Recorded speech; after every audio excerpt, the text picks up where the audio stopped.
Ночью спали довольно тревожно, часто просыпались и свистели в темноту, предупреждая медведей о своем присутствии.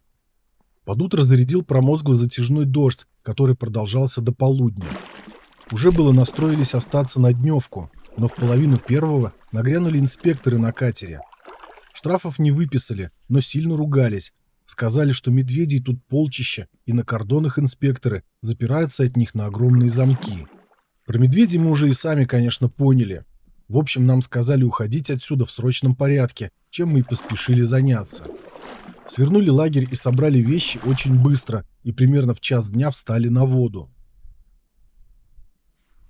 Несмотря на то, что довольно пасмурно, воздух теплый, ветра нет. Видимо, хорошенько отдохнув, мы набрались сил и идем очень хорошо, быстро. Чуть менее чем за 2 часа пересекли бухту Солонцовую, пройдя около 9 километров. Берег, как и везде, усыпан следами медведей. На пляже даже нет таких мест, куда можно наступить и не попасть ногой в медвежий помет. Подолгу решили сегодня не отдыхать и через 10 минут продолжаем путь. Обходим крутой скалистый мыс Саган-Мурян. Его название переводится как «Белая поляна» и было дано ему за светлый оттенок скал и безлесные южные склоны. Говорят, в скалах по соседству с местом, на котором мы только что выходили на отдых, высокое содержание урана и уровень радиации рядом с ними опасен для человека. Хорошо, что мы не стали там задерживаться. Следующую передышку решили сделать перед метеостанцией, чтобы пройти мимо нее не останавливаясь. Заметили, что по берегу возле метеостанции ходят люди, рядом стоит катер. Метеостанция «Солнечная» работает здесь с 1932 года. От нее через ущелье реки Солнцепать пролегает пеший маршрут к реке Лена. Неподалеку находятся ее истоки. Даже в такую непогоду, как сегодня, на юго-востоке можно разглядеть полуостров Святой Нос и остров Большой Ушканий.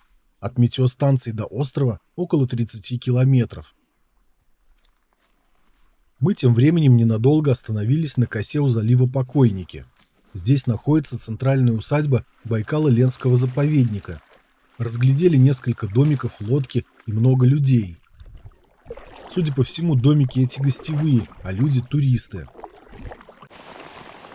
Делая 10-километровый переход от мыса Покойники к мысу Шартлай, на последних километрах попали под сильный, но теплый ливень. Пока шли к берегу, холода не чувствовали, а как только вышли, нас начало сильно знобить. Место для установки палатки не искали и в спешке поставили ее прямо на крупную гальку. Сумку с едой опять закинули на лиственницу, стоящую неподалеку. Рядом с ней видели ямку, медведь добывал корни растений из земли, поэтому опять свистим и гремим, оповещая округу о себе. Надеемся, что это наша последняя ночь в заповеднике. Слишком много уже страху мы натерпелись, пока находимся здесь.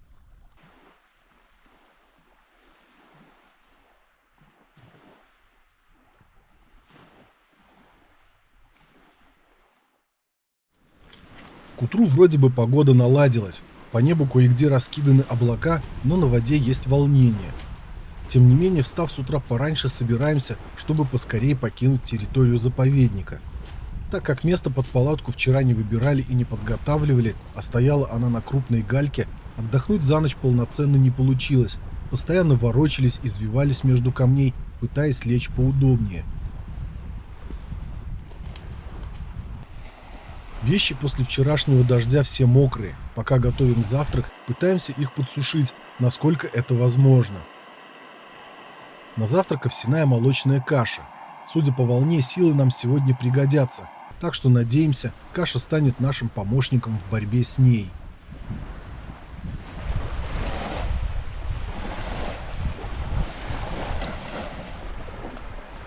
Обойдя мыс Шартлай, на котором мы ночевали, увидели с его южной стороны несколько домиков. Здесь находится один из кордонов Байкало-Ленского заповедника. Сам заповедник у себя на сайте пишет, что на таких кордонах можно останавливаться при предварительном получении разрешения. И вот здесь мне становится совсем непонятна логика администрации. При запросе разрешения отказывают, на берег выходить запрещают. Туристы подвергают себя риску, ночуя на медвежьих тропах, но при всем при этом на сайте указывается абсолютно противоположная информация. Следующий мыс Анютха. Тоже стоят домики кордона. К этому моменту волна уже разыгралась не на шутку, поэтому торопимся к следующему мысу, Рытому. Он уже показался на горизонте. Практически сразу за этим мысом проходит южная граница заповедника. Мыс Рытый невысокий, покрыт степной растительностью. Через него протекает река Риты, а интересна она тем, что в Байкал она не впадает, а растекаясь по всему мысу, уходит в грунт. Разве что весной, когда с гор несутся стремительные потоки, часть воды все-таки доходит до озера. Местные жители из окрестных деревень считают мыс Рытый, или как они его называют Хыр-Хушун, что переводится как «степной мыс», древним шаманским местом и запрещают женщинам приходить сюда. Теперь нас ждет долгий 10-километровый переход до следующего мыса. Наконец-то покидаем территорию заповедника. Хоть природа в нем и очень красивая, но соседство с полчищами диких животных, мягко говоря, доставляет дискомфорт. Берег между мысами Рытым и Кочериковским, к которому мы держим путь, представляет собой неприступную скальную стену, покрытую редким лесом с крупными проплешинами, результатом работы сильных ветров.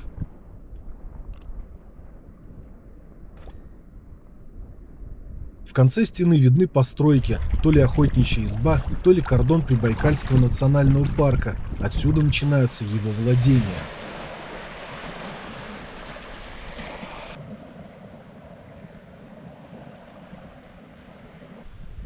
Остановились на обед мы на мысе Кочериковский, примерно в километре от его оконечности. И пока обедали, поняли, что дальше смысла идти нет. На море также продолжается высокая волна, сильный ветер. Причем он, не сказать, что попутный, он немножко боковой. Сзади дует, постоянно закручивает байдарку. Грести не очень удобно получается. В общем, мы здесь пообедали и решили останавливаться на ночлег тоже здесь. Тем более, что мы хотели помыться давно. В заповеднике, во-первых, это делать нежелательно. Там инспектор может увидеть, оштрафовать. А во-вторых, было достаточно холодно. А сегодня сама погода просто, как говорится, шептала и благоволила. Поэтому мы решили остановиться здесь. Поставили палатку. Набрали немного воды в гермомешок согреть, чтобы на солнце, чтобы не в ледяной воде Байкала мыться.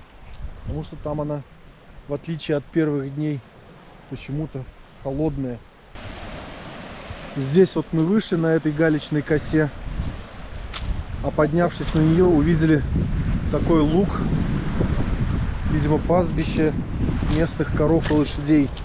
Здесь неподалеку находится урочище Малое Кочериково.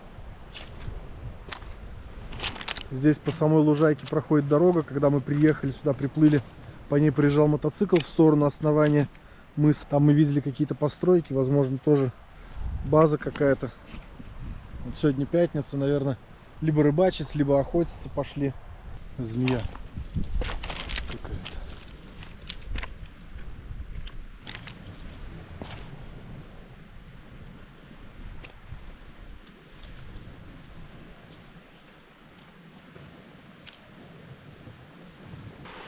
День вначале был очень трудный, а в конце намылись, постирались. А сейчас еще и блины готовим на ужин.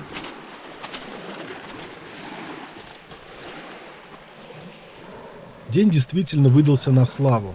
Несмотря на волну, прошли около 25 километров, переделали много бытовых дел, много отдыхали. А это тоже важно, ведь идем мы без дневок, а руки с каждым днем устают все больше.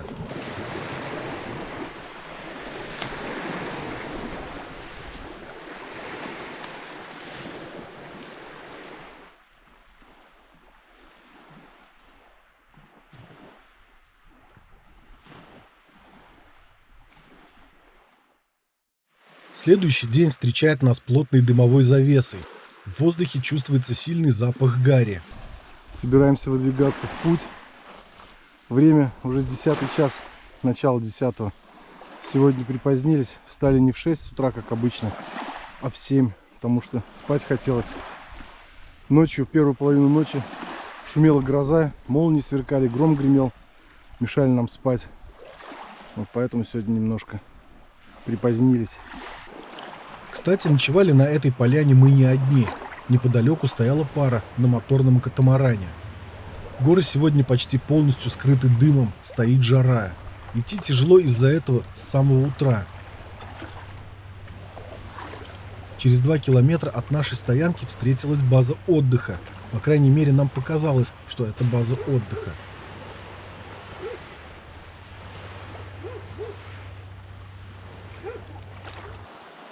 Через 3 километра от стоянки вышли на первый отдых возле безымянного ручья. Выше по его течению находится урочище Малое Кочериково на месте бывшей деревни. Сейчас там, да и в округе в целом, в основном пастбища и загоны для скота. Да и отсюда уже начинается так называемая населенка. Все чаще будут встречаться люди, лодки, скот, машины и прочие атрибуты цивилизации. Далеко вдающихся в воду мысов сегодня на нашем пути не предвидится. Зато будем проходить 2 протяженных участка с отвесными высокими скалами. Местами они обрываются в воду настолько круто, что под ними нет даже галечных пляжей, на которые можно было бы выйти на отдых или в случае экстренной ситуации.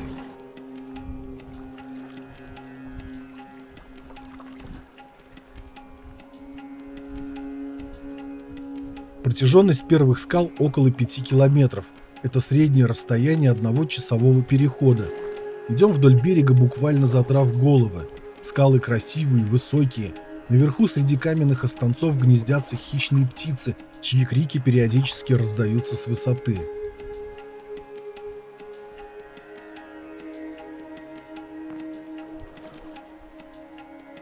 Поскольку сегодня дует хоть и слабый, но попутный ветерок, этот участок мы прошли довольно быстро. Первые скалы от вторых отделяет небольшая река Кочериково. Также считается, что она разделяет Байкальский и Приморский хребты. Байкальский хребет со своими высокими горами теперь остается позади. Следующая скальная стена растянулась на целых 12 километров. В высоту скалы достигают порой 150 метров над уровнем воды.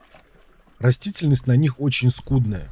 Никому не хочется расти под палящим летом солнцем, быть обдуваемым ураганными ледяными ветрами зимой. Лишь травы покрывают эти крутые склоны, да низкорослые лиственницы, случайно попавшие в суровые условия, цепляются за камни корнями и пытаются как-то здесь выживать. Попутный ветер дует настолько слабо, что мы его вовсе не ощущаем. К полудню наступила такая жара, что пот буквально заливает нам глаза. На узком галечном пляже нет и намека на тень, в которую можно было бы спрятаться от изнуряющего зноя. Спасаемся от него при помощи воды. Под спасательные жилеты заливаем ее, черпая ладонями из Байкала. Помогает не сильно, но все же лучше, чем ничего. На жаре и каждое движение дается с трудом, гребем вяло. Скорость заметно снизилась. Через 3 долгих часа прошли скалистый мыс Хардо и на низком берегу увидели загоны и летние сараи для скота. Чуть дальше пирс и просторная веранда. На обед мы остановились между 2 мысами. Хардо слева и Ядор справа. Здесь множество разных построек. Нашли себе такую беседку, просторную веранду, точнее даже, со столом, со скамейками. В общем, сегодня обедаем с удобствами. Пообедав в тени и прохладе, нехотя продолжаем свой путь. От скалистого мыса Ядор начинается небольшой залив, в дальнем конце которого тоже видны постройки. В 1,5 километрах от берега Байкала здесь находится крупное село Ангурен, а в этих постройках местные жители хранят свои рыболовные снасти, лодочные моторы и прочий скарб. Хотя, когда подошли ближе, нам показалось, что среди сараев есть и пара жилых домов. В селе Ангурен живет около 400 человек, есть сотовая связь, чем мы и воспользовались. Не выходя на берег, позвонили домой сообщить, что с нами все в порядке. Без связи до этого момента мы были уже около недели.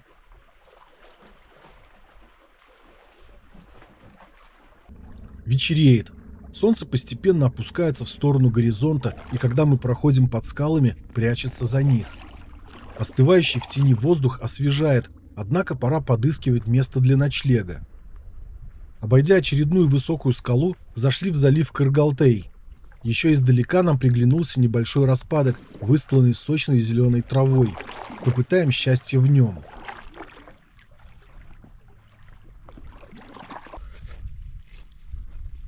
Место оказалось очень живописным, и нам оно сильно понравилось, поэтому без раздумий разбиваем лагерь.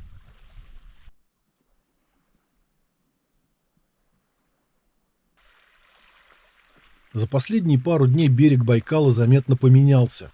Высокие горы и густая тайга остались позади. Все чаще стали встречаться остепненные участки, леса поредели. Исчезли следы диких животных, а на смену им пришли следы жизнедеятельности домашнего скота. Теперь и ложиться спать стало не так тревожно, как было совсем недавно в заповеднике.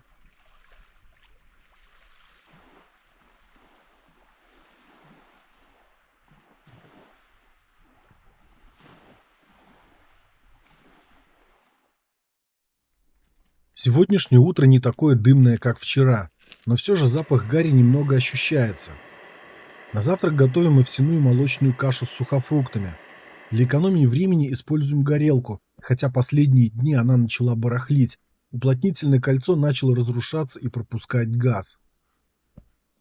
В течение нескольких дней похода мы приноровились собирать вещи довольно быстро. Это поначалу все они кажутся большой непонятной кучей, а сейчас каждый из нас наизусть помнит, где и у какой вещи свое место в сумке. Сами сумки обязательно привязываем к байдарке. Ни одна вещь не должна быть незакрепленной, иначе в случае переворота лодки во время сильного волнения можно остаться без ничего. В южной части залива Кыргалтей возвышается мыс Кулгана.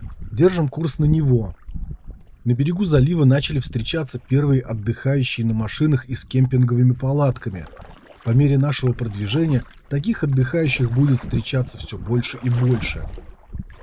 Кстати, мыс Кулгана изображен на обложке книги «Здравствуй, Байкал», о которой я говорил раньше. На ней можно разглядеть и берег, на котором мы сегодня ночевали.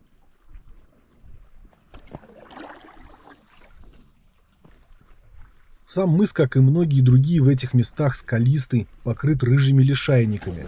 Среди его расщелин селятся ласточки, чьи голоса слышны издалека. Скальные выступы облюбовали чайки и бакланы. Они постоянно недовольно кричат, когда мы приближаемся к ним.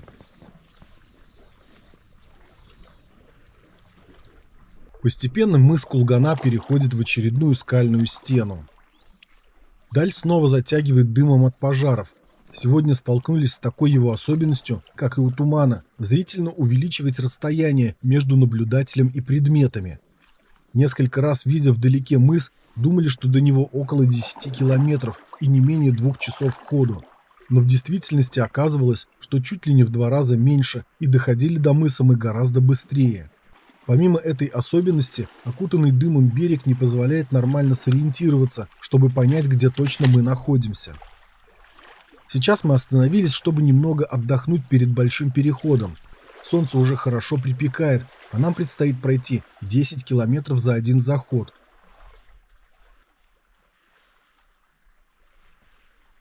Впереди виден мыс Халтыгей, а дальше него еле просматривается мыс Арал. Так пойдем и мы от одного мыса к другому.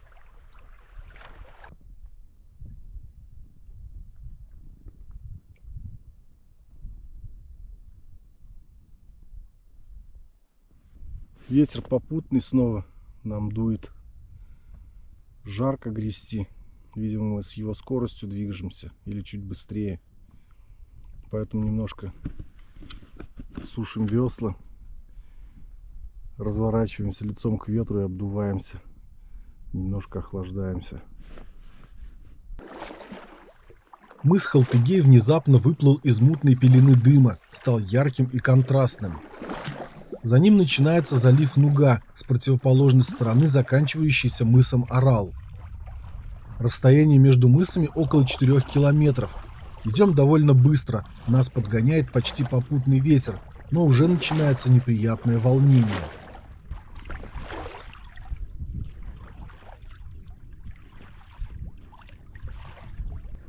Мыс Арал невысокий, покрыт степной растительностью. От него начинается пролив Малое море, растянувшийся между западным берегом Байкала и островом Ольхон. Отсюда до северной оконечности острова мыса Хобой примерно 17 километров, совсем небольшое расстояние, но из-за дыма Ольхон сейчас совсем не виден. Крутой обрывистый берег мыса растянулся более чем на 2 километра, хотя поначалу он казался совсем небольшим. Уже хочется выйти на передышку, но кажется, что за каждым поворотом берег назло нам простирается все дальше и дальше. По прошествии 2 часов наконец выходим на берег небольшого залива. Называется он Кадовый, судя по всему от бурятского слова «хада», которое переводится как «гора» или «камень». Деревьев здесь практически нет, поэтому земля сильно нагревается солнцем, и жара на берегу стоит сильнейшая. Неподалеку находится деревня Зама и пару баз отдыха, на берегу кое-где видны люди и домашний скот. Хорошенько отдохнув и размяв ноги и спины, идем дальше. Из-за волнения воды грести становится все сложнее. Гребля на байдарочном сплаве – это основная физическая нагрузка. Без должной подготовки, как это сделали мы, лучше вообще на такие сплавы не ходить, можно пожалеть. В нашем случае неподготовленные руки сильно перенапрягаются, особенно если грести мешают волны или ветер. К концу ходового дня мышцы рук сильно устают. Признаться честно, в первые дни мы даже думали о том, что придется завершить сплав в селе Сах-Юрта. Так было тяжело. Но постепенно мы привыкли к нагрузкам и решили маршрут пройти полностью. Все-таки он уникальный. Подошло время обеда. Встретив пологий выступ берега с одинокой сосной, дающей хоть и скудную, но все же тень, решили остановиться. Находиться возле костра в такую жару вообще невозможно, но кое-как обед мы приготовили и перекусили. Во второй половине дня ветер уже поднялся нешуточный. Мы тем временем направились в сторону мыса Зундук, еле различимому в дыму. Мыс Зундук крупный, широкий и плоский. Дно возле него плавно уходит под воду, свет отражается от него, и вода благодаря этому становится изумрудного цвета. Мыс образован наносами реки Зундук, вытекающей из горного ущелья. Возле оконечности раскинулось небольшое наполовину заболоченное озерцо, рядом с которым пасется несколько лошадей. За ними видна очередная база отдыха. Над мысом Зундук возвышается приметная бело-розовая гора Зундук, давшая название и реке, и мысу. Слово «Зундук» — это искаженное бурятское «зогдог», что переводится как «грива». Гора считается священной у жителей деревни Зама и села Ангурен.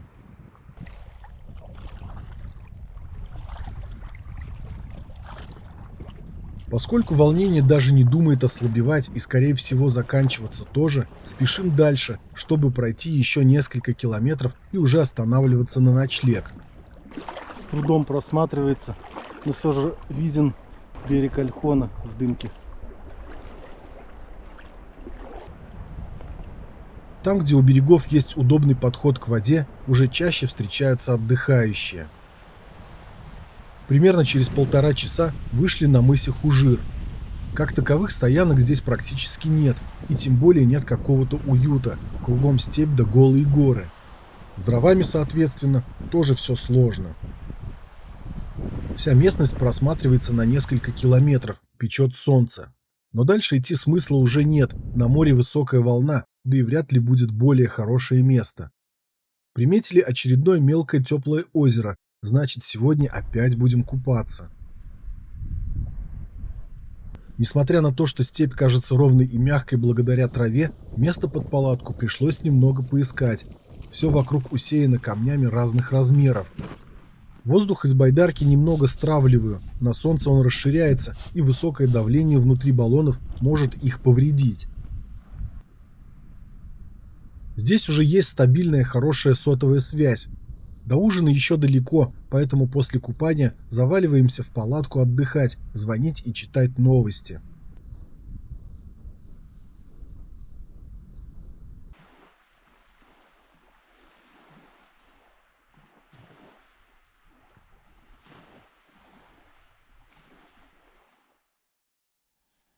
В 5 утра нас разбудил какой-то обезумевший кузнечик, принявшийся атаковать палатку и при этом громко стрекотать. Пришлось потихоньку вставать и начинать собираться. Горы вдалеке все так же затянуты дымом, хотя прямо над нами небо чистое и голубое. Правда, солнце еще висит невысоко над горизонтом, и его лучи из-за дыма к нам почти не пробиваются. На воде легкое встречное волнение, которое немного мешает спокойно грести. Слабый еле заметный ветер при этом попутный, поэтому уже с утра начинает чувствоваться все нарастающая жара.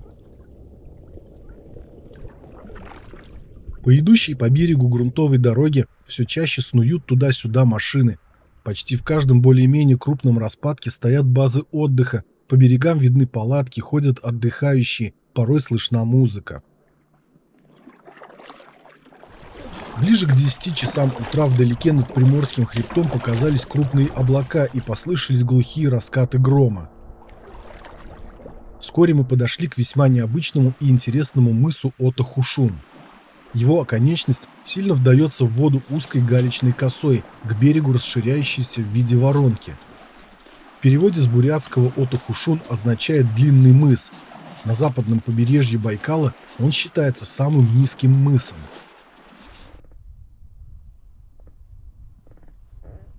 Попытки отдохнуть на воде ранее проверенным способом успехом не увенчались.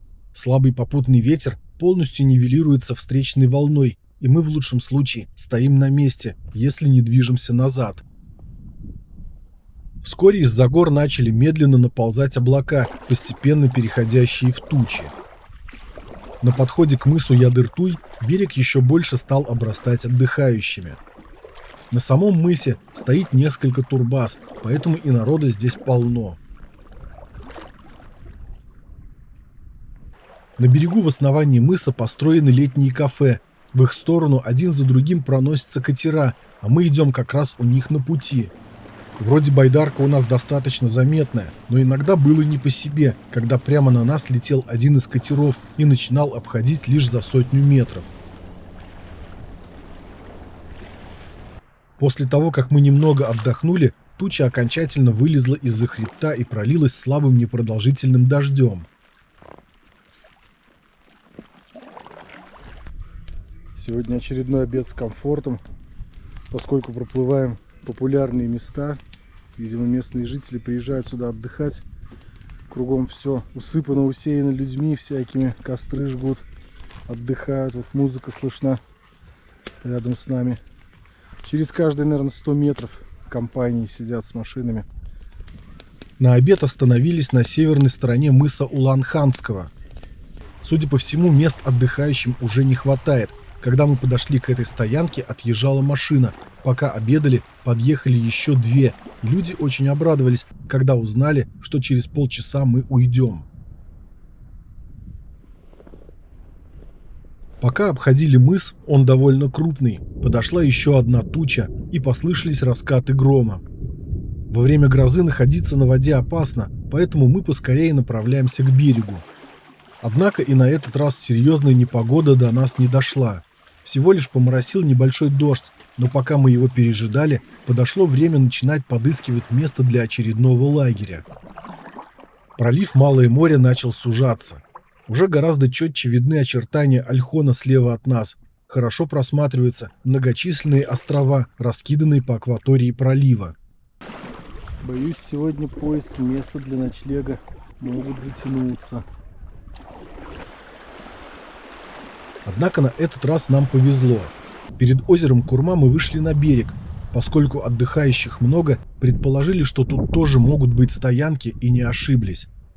Совсем рядом встретилось кострище, но оно оказалось практически на обочине дороги. Поэтому я немного прогулялся вглубь берега, и там нашлось очень уютное уединенное местечко в окружении невысоких лиственниц. Торопимся поскорее занять его.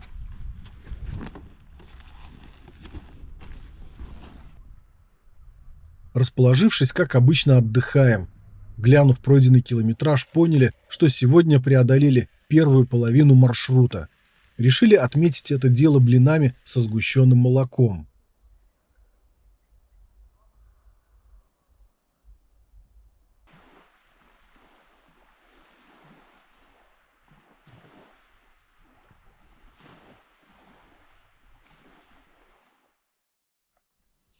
Утром во всей округе стоит тишина. Все спят, а вчера допоздна отовсюду слышалась музыка, шумели гуляния и веселились люди. Мы же, как обычно, встали рано и торопимся продолжить свой путь. Погода с утра вроде бы хорошая, по крайней мере, видимость сейчас лучше, чем вечером. С берега уже хорошо различимы острова. Маленький Борга-Даган слева, на заднем плане Огой сверкает белой ступой просветления. Правее вытянулся скалистый остров Ольтрек. На низком берегу возвышается мыс Цаган-Хушун, в направлении которого мы и выдвигаемся.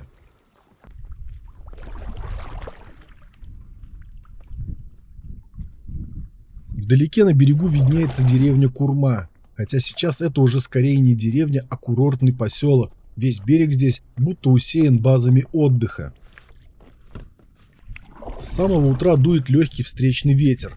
С одной стороны, это хорошо, не так ощущается жара, но с другой приходится больше прикладывать усилий при гребле.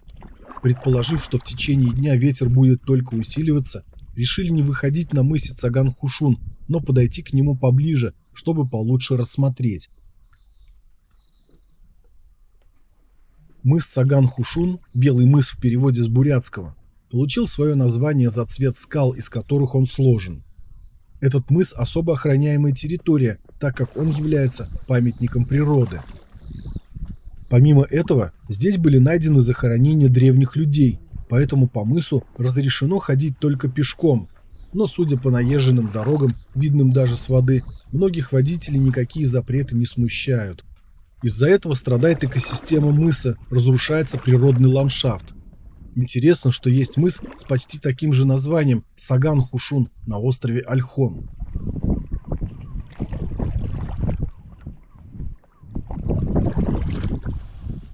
На отдых мы решили выйти на мысе Уюга. Это еще один интересный мыс, у которого оконечность представлена скалой, соединенной с берегом длинной галечной косой. С воды мы увидели пасущихся на мысе лошадей, решили их сфотографировать. Здесь они чистые, опрятные и красивые. С мыса Уюга открывается замечательная панорама. Слева виден менее вдающийся в воду мыс Хадарта и небольшой залив Хагдан-Далай. На берегу деревня Курма, правее только что пройденный залив и мыс Цаган-Хушун вдалеке. В Малом море остров Ольтрек, ближний остров Шарга-Даган и, конечно же, знаменитый многим буддийским паломникам остров Огой, растянувшийся на фоне Ольхона. В этой точке западный берег Байкала ближе всего к острову Огой, примерно в 3,5 километрах. Ну и впереди в дымке теряются дали, в которые нам предстоит идти.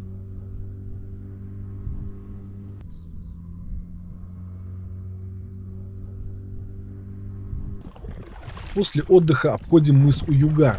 Он, кстати, известен еще и своим небольшим гротом, попасть к которому можно только с воды.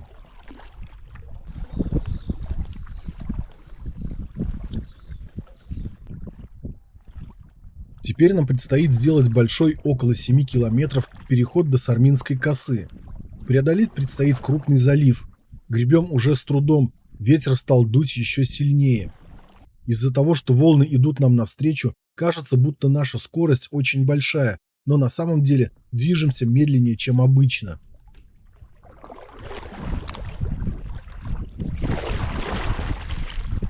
Остановились на очередной отдых рядом с устьем реки Сарма, вытекающей из Сарминского ущелья.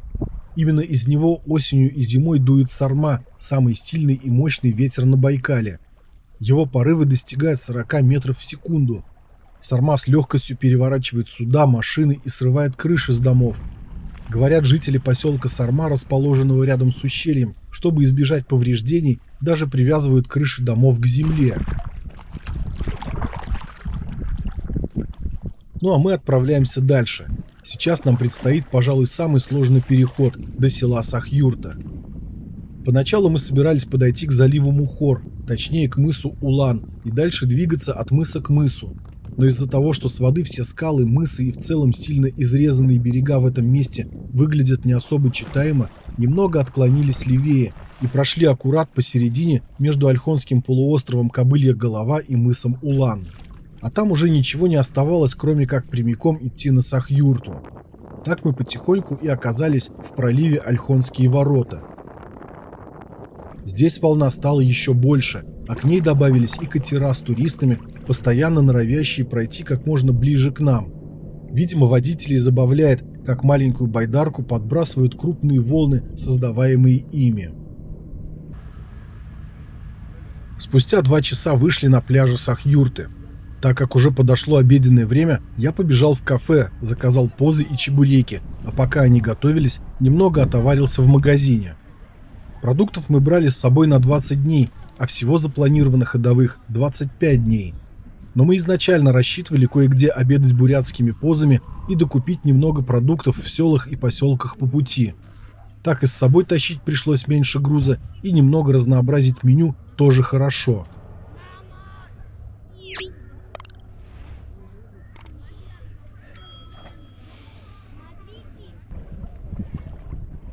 С удовольствием перекусив, обходим скалу, за которой проходит паромная переправа между островом Ольхон и селом Сах-Юрта. Хоть и паромы ходят здесь довольно часто, все же, думаю, нам повезло пройти совсем рядом с одним из них. Не часто нам доводится проходить вблизи крупных судов, поэтому это кажется интересным. По правде говоря, здесь, в проливе Ольхонские ворота, нам все было интересно. И курсирующие туда-сюда паромы, и покрытые степью горы и скалы, люди повсюду на берегу, приехавшие на отдых и изучающие окрестности. Только накопившаяся за день усталость начинала давать о себе знать, и пройдя Тутайский залив, мы решили начинать подыскивать место для стоянки. Остановились на берегу небольшой, но очень живописной бухты возле мыса Крест. Пляж был занят отдыхающими, но и места там, как нам показалось, не особо много, чтобы расположиться, а склоны выше слишком круты, палатку не поставить. С сожалением идем дальше, обходим мыс Крест.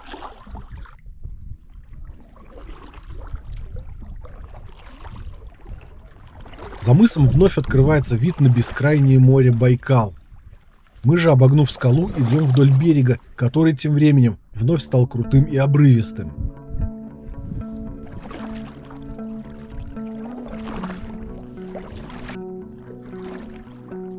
Вскоре между скал показался распадок с небольшим пляжем. Направляемся туда.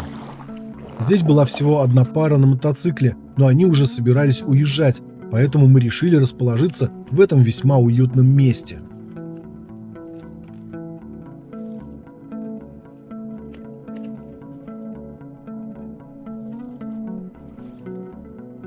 День сегодня был довольно жаркий, поэтому мы с удовольствием искупались, но вода здесь, конечно, немного холоднее, чем в мелких озерах на берегу.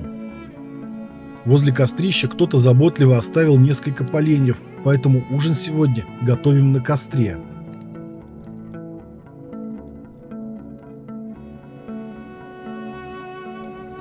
Друзья, это 3-я из 5 серий нашего путешествия по Байкалу. Подписывайтесь на канал, чтобы не пропустить новые выпуски. Также наши фильмы можно посмотреть в ВК-видео в нашей группе ВКонтакте. В Телеграме Вика публикует видео и фотографии, снятые ею. Ссылки на эти соцсети оставлю в описании к видео.